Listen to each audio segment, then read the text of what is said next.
Hey, what's up guys? In this video we're going to be going over what I ran on my Stamina Nightblade during the 5 Million Legend 1v1 Dueling Tournament. So for the gear I ran Bloodspawn, 1 heavy, 1 medium, 7 Legion, 4 pieces on the body, and 1 neck, and then 5 pieces of the Truth set. Gauntlets, the 4-man rings which come in robust, and sword and board.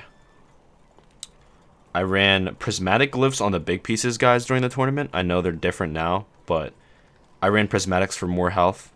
When you have more health, it's harder for you to be bursted, so that's why I ran prismatics on the big pieces. We're running 2 weapon damage glyphs, 1 reduced cost.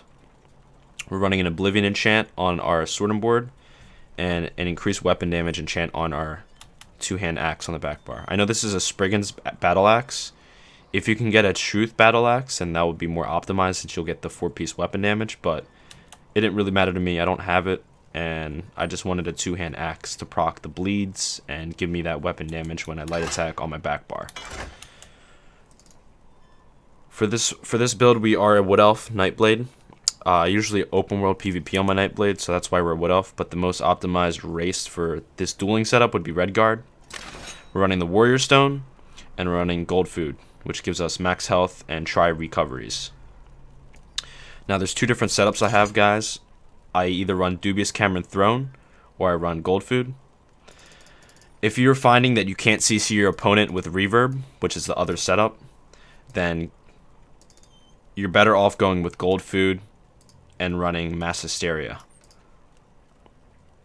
If you're going to run Mass Hysteria, you got to go Gold Food. If you're running Reverberating Bash, you can run Dubious Cameron Throne. But Fear costs Magicka, and you're not going to be able to sustain the CCs without Gold Food. So those are the 2 different setups. Basically, I ran Gold Food and Fear because there was people that were blocking my CCs, which was putting me at a disadvantage. Not being able to CC your opponent on cooldown or when you want to is not efficient. You want to be able to CC your opponent because that helps with burst and slowing down your opponent. So Reverb and Dubious Cameron Throne, or Mass Hysteria and Gold Food are the 2 different setups that I was running.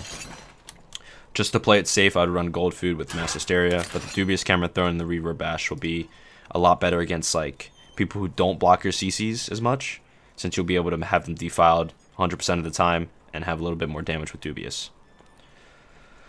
So for the bars, of course, this is our CC slot, so Reverb or Fear, Surprise Attack, Relentless Focus, Killer's Blade, Heroic Slash, Incap.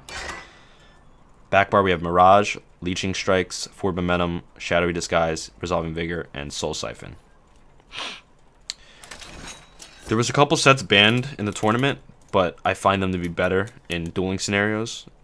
If you guys don't have any rules wherever you are, if you're going to run the setup, I recommend Troll King. Bloodspawn's great still. It'll give you recovery and provide you with a little bit more tankiness. But not having a burst shield, Troll King really helps.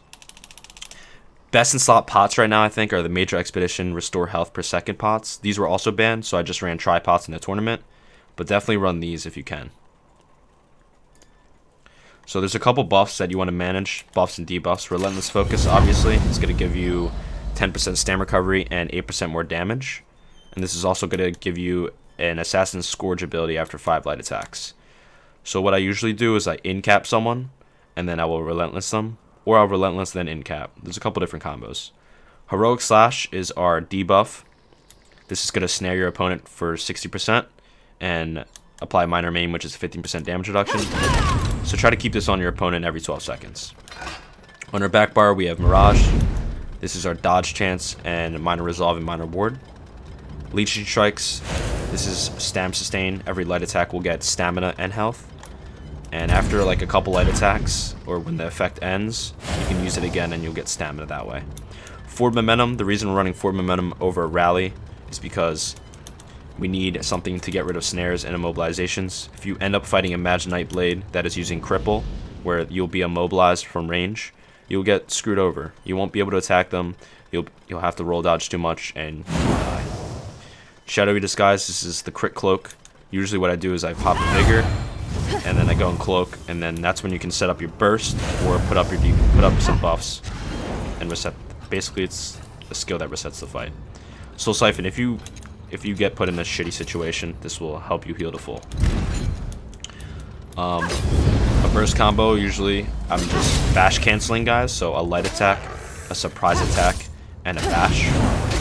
So I'm doing that with light attacks, surprise attacks, and then when I get my Assassin Scourge, I usually make sure I light attack with my back bar to proc the weapon damage glyph, and then in cap, and then relentless, and then if they're in execute range, obviously Killer's Blade, 25% they have to be, or surprise attacks until they get into execute range.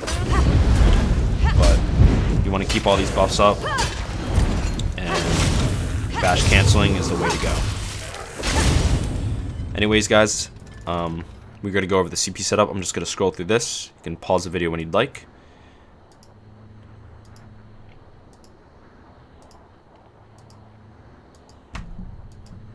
And that's going to wrap it up for this PvP dueling build setup. Hope you guys enjoy. I'll see you guys later. Peace.